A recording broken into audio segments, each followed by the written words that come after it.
नमस्कार। मैं लक्ष्मण दास अग्रवाल अपने इस डिजिटल प्रसारण के दर्शकों का हृदय से धन्यवाद देता हूं। पिछली 2 कड़ियों को आपका भरपूर प्यार मिला। आज़ादी से पूर्व शिक्षा, स्कूल, शिक्षक और उस समय का शैक्षिक वातावरण, इन सब पर केंद्रित है हमारी ये तीसरी कड़ी। आज की पीढ़ी को ये सब जानकारी निश्चित रूप से आश्चर्य में डाल देगी और जीवन के विविध रंगों का अनुभव भी कराएगी। धन्यवाद। आज के समय में शिक्षा के लिए अपने बच्चों के प्रति माता पिता बहुत जागरूक हैं और बच्चों को पढ़ाने में ज्यादा ही शीघ्रता करने लगे हैं। विद्वानों के अनुसार 4 और 5 वर्ष की अवस्था से पहले बच्चों को शिक्षा नहीं दिलानी चाहिए। इससे उनके मस्तिष्क पर अनावश्यक जोर पड़ता है। इसीलिए आज प्री नर्सरी के भी बहुत से स्कूल खुल गए हैं। वे स्कूल पाठ्यक्रम के हिसाब से शिक्षा नहीं देते हैं, बल्कि आपस के तालमेल को बढ़ाने और खेल खेल में बच्चों की जानकारी बढ़ाने पर जोर देते हैं। इन प्री नर्सरी स्कूलों में अच्छी खासी फीस ली जाती है और माता पिता पर भी आर्थिक बोझ बढ़ जाता है। फिर भी ये स्कूल खूब चल रहे हैं और उपयोगी सिद्ध हो रहे हैं। मेरे बचपन के समय में व्यापारी समुदाय व्यापार और उद्योग में तो अनुभवी और सक्षम थे, लेकिन पढ़ाई पर व्यापारी समाज बहुत कम ध्यान देता था। मामूली पढ़ाई लिखाई ही समुचित मानी जाती थी। मेरे पिताजी के समय उस समय जितने व्यापारी थे उनमें कोई कोई ही ऐसा होगा जो ग्रेजुएट होगा, नहीं तो सभी मामूली पढ़े लिखे व्यापारी हुआ करते थे। पढ़ाई लिखाई के काम की देखभाल के लिए उनके यहां पढ़े लिखे व्यक्ति नौकरी पर रख लिए जाते थे। यहां तक कि अगर कोई मुकदमों का काम होता तो वकील और उनके बीच में पैरोकार की हैसियत से काम करने के लिए एक बिचौलिया होता था। वो व्यापारी और वकील के बीच की सारी चीजों का समुचित रूप से व्यवस्था करने के लिए जिम्मेदार होता था। मैंने खेलते कूदते कबड्डी, लंगड़ी टांग, गेंद बल्ला ये सब खेलने में 7 वर्ष बिता दिए। तभी हमारी मकान मालिन के भाई श्री लज्जाराम बंसल अपने लड़के महेंद्र को एडमिशन कराने के लिए पास के ही श्री दिगंबर जैन पाठशाला में गए। वहां पहली से चौथी कक्षा तक की पढ़ाई होती थी।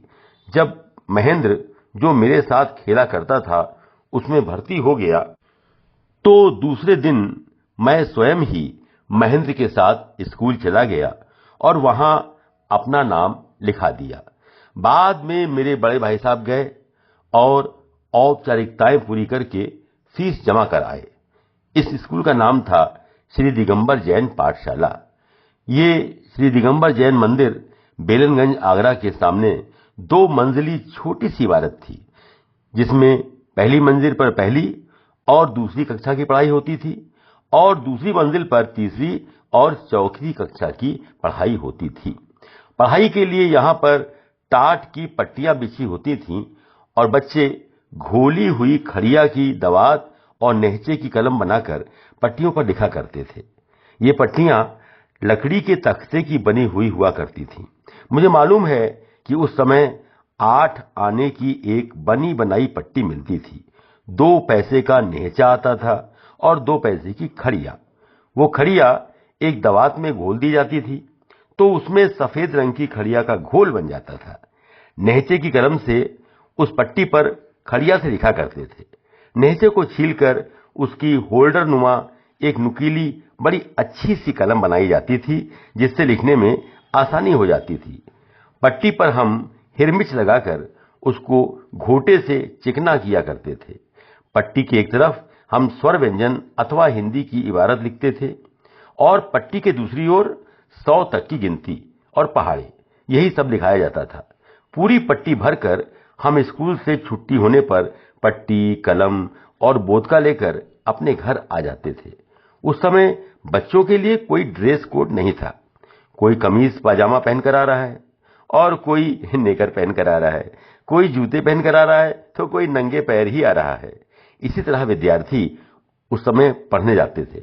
मैंने भी 7 वर्ष की उम्र में अपनी पढ़ाई की शुरुआत कर दी थी।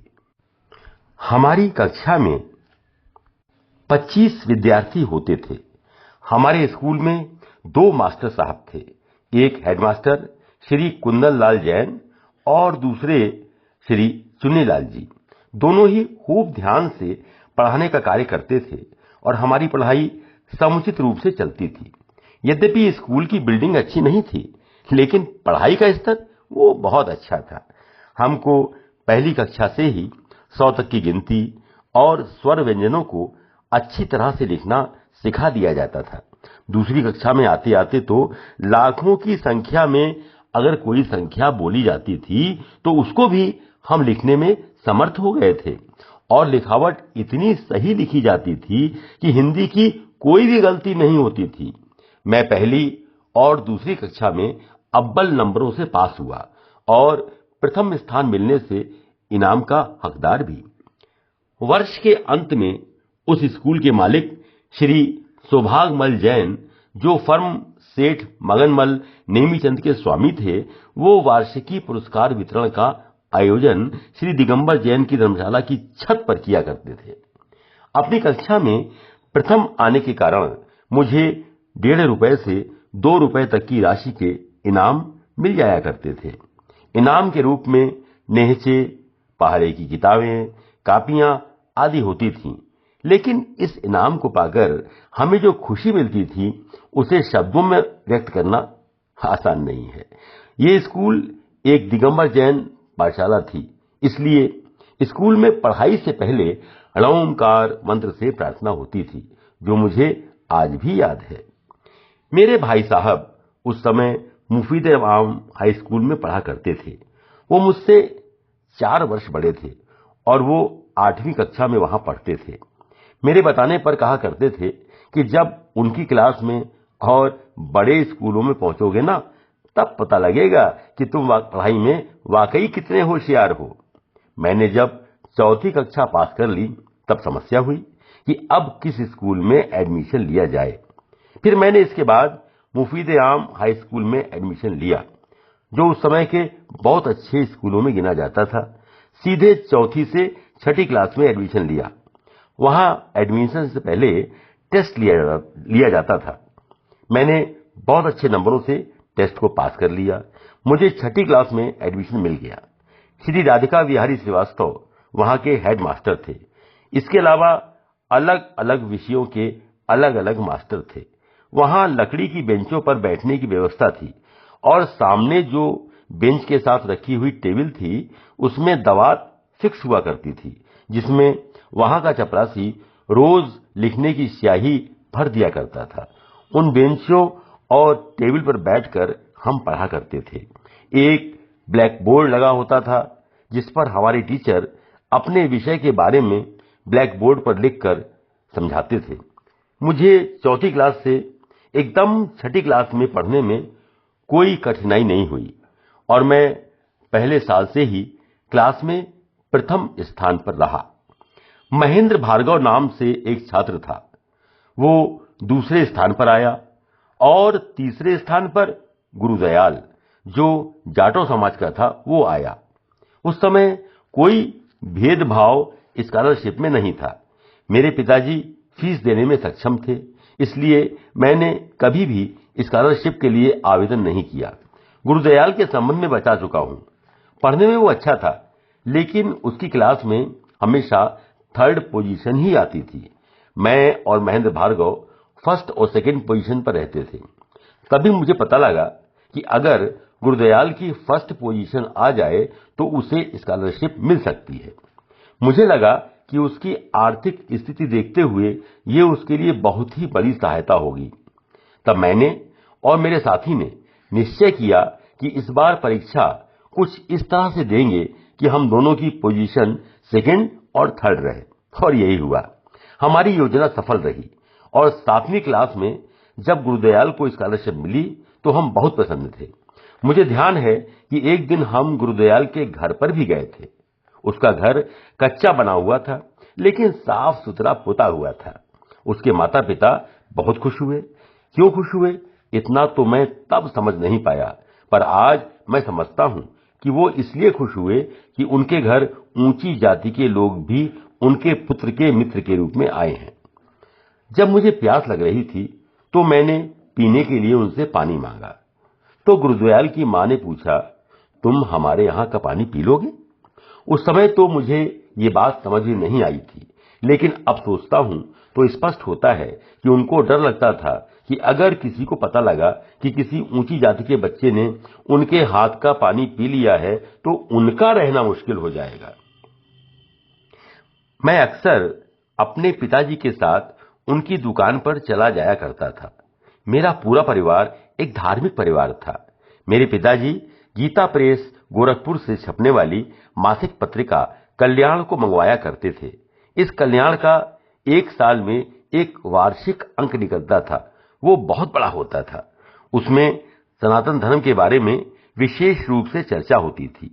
मुझे इस कल्याण के पढ़ने का बड़ा शौक था। मैं शुरू से ही इसके सारे अंकों को पढ़ा करता था। मेरा ये शौक वर्षों तक चलता रहा, परंतु पढ़ाई के साथ साथ जो मेरे मन में नए विचार आते गए तो मेरे मस्तिष्क ने पुरानी कथाओं और नई शिक्षाओं में आपस में सामंजस्य करना सीख लिया। बहुत से विचार ऐसे थे जो पुराने समय की परिस्थिति में लिखे गए थे, जो हजारों वर्षों से चली आ रही थी और बदलते समय में बहुत सी चीजें लुप्त हो चुकी थी, जैसे दास प्रथा हमारे सतयुग से महाभारत काल तक चलती रही और ये हमारे देश में ही नहीं सभी देशों में थी। अब ये दास प्रथा खत्म हो चुकी है, तो मालूम पड़ता है कि दुनिया बदल रही है। इस नए जमाने में बहुत सी अच्छी बातें सामने आई हैं। मुफ्ती आम हाई स्कूल उस समय के बहुत अच्छे स्कूलों में माना जाता था। यह कायस्थ समाज के लोगों के द्वारा संचालित किया जाता था और उस समय शिक्षा के क्षेत्र में कायस्थ लोग सबसे अधिक शिक्षा प्राप्त और विद्वान हुआ करते थे। अध्यापन कार्य आदि सभी क्षेत्रों में उनका बोलबाला था। उस समय के सबसे बड़े डॉक्टर कायस्थ समाज से ही आते थे, लेकिन कायस्थों में व्यापार या उद्यमशीलता की ओर कोई झुकाव नहीं था। इसलिए इतनी पढ़ी लिखी कम्युनिटी होने के बावजूद नौकरी अथवा अन्य पेशे से ही वे लोग जुड़े रहे। व्यापार ज्यादातर वैश्य समुदाय के ही हाथ में रहा। उस समय कहावत थी कि अनपढ़ लोग काम करने के लिए पढ़े लिखे लोगों को नौकरी पर रखकर काम करा सकते हैं, तो उन्हें पढ़ने की क्या आवश्यकता है। इसीलिए उस समय के व्यापारी या उद्यमी कम पढ़े लिखे होते थे, लेकिन बाद में उन्हें चेत हुआ कि यदि खुद शिक्षित हुआ जाए तो उनकी उद्यमशीलता और बढ़ेगी और उन्होंने बच्चों को उच्च शिक्षा दिलवाना प्रारंभ कर दिया। मुफ्ती आम हाई स्कूल में हिंदू और मुसलमान सभी बच्चे पढ़ते थे, लेकिन आज जो मुसलमानों में कट्टरपन देखा जाता है वो उस समय नहीं था। उस समय स्कूलों व कॉलेजों में ही नहीं, बड़े लोगों में भी काफी सामंजस्य रहता था। आगरा की प्रसिद्ध जामा मस्जिद के नीचे जितनी भी दुकानें थीं, उनमें हिंदू व्यापारी ही किराएदार थे और कोई झगड़ा टंटा नहीं होता था।